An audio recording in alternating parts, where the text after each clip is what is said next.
বহু প্রতীক্ষার অবসান ঘটিয়ে অবশেষে হাওড়া ময়দান থেকে ধর্মতলা গঙ্গার নিচ দিয়ে মেট্রোর ভার্চুয়ালি উদ্বোধন করলেন দেশের প্রধানমন্ত্রী নরেন্দ্র মোদী। গঙ্গার নিচে 520 মিটার লাইনের ওপর দিয়ে মেট্রো ছুটবে 15 মিনিট অন্তর।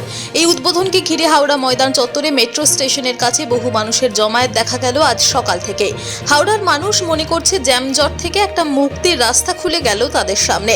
যদিও টিকিটের মূল্য ধার্য করা হয়েছে মাত্র 5 টাকা। ভারতবর্ষেই প্রথম গঙ্গার নিচ দিয়ে এই মেট্রো পরিষেবাকে একটি বাণিজ্যিক পরিষেবা বলা হয়েছে। এই পরিষেবার ফলে কয়েক লক্ষ মানুষ উপকৃত হবে। গতকালই প্রধানমন্ত্রী রাজ্যে আসেন, রাজভবনে রাত্রিবাস করে আজ সকালে তিনি ঐতিহাসিক মেট্রোর উদ্বোধন করেন। জানা গেছে তিনি আজ বেশ কয়েকটি প্রকল্পের উদ্বোধন করবেন।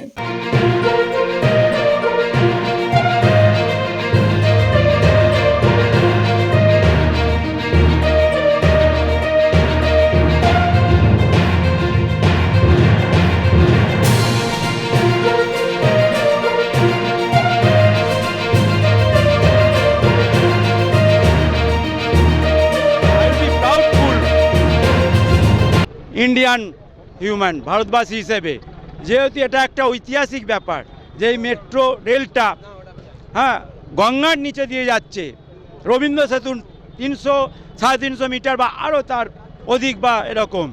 তো আজকে আমরা সবাই একটা প্রতীক্ষা করেছিলাম। আমাদের সঙ্গে থাকার জন্য ধন্যবাদ।